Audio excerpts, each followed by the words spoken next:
The bright side of personality is our sort of public persona, how we come across to other people most of the time, how other people would describe us.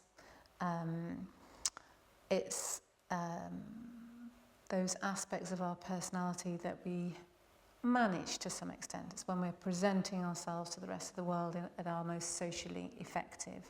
So if you were interviewing somebody, the bright side is what you're likely to see. It's like the honeymoon period before the marriage.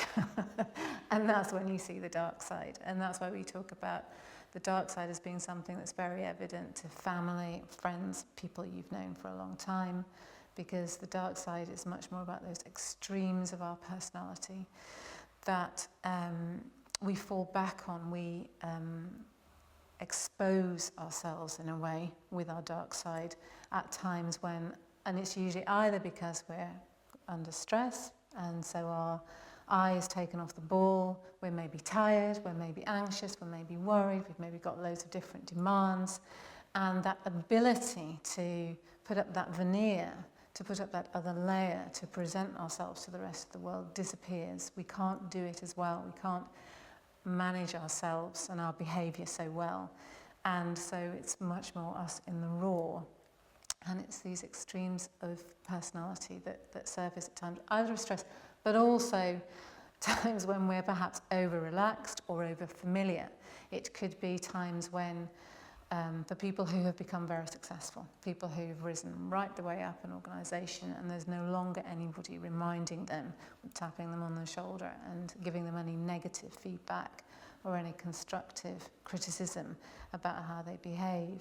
And so it's almost like they're given license to behave in any way that they like, and they've forgotten about how to manage themselves in a way that will be more effective and we'll get more out of people. The point about this being that the more we expose our dark side, the more counterproductive our behaviours will be.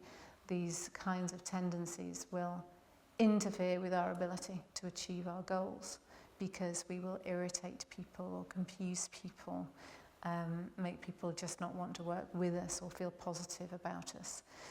And so I also talked about at times of relaxation, and also being with friends and family.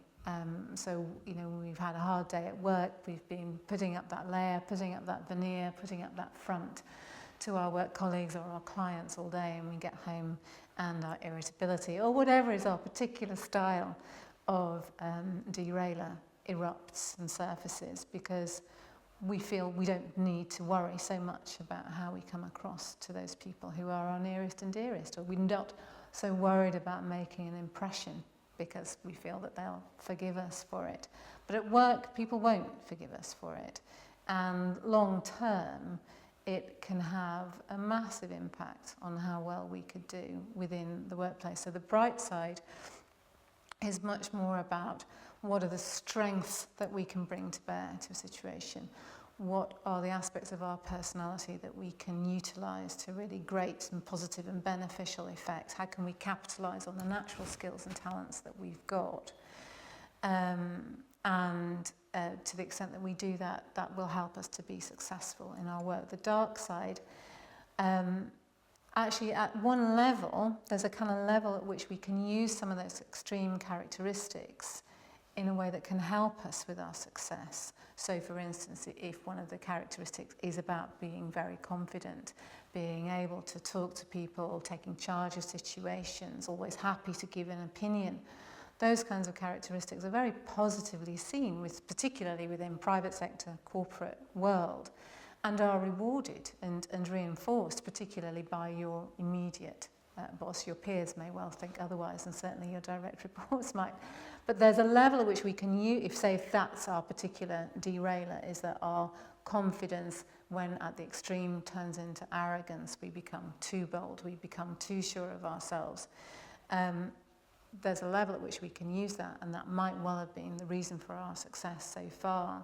But when we are not mindful of how we're coming across to other people, either because we feel we don't need to, because we think we've been successful enough, or we're not trying to impress, or because we're stressed, then that confidence turns into arrogance, and we intimidate people, we dominate people, we are always talking about me, my idea is the best. It becomes kind of a strong need for attention and is very off-putting. And when people who you work with see it, it's when it becomes a regular, routine kind of occurrence and they see it again and again, it becomes a characteristic style of behaviour, then they are demotivated by it.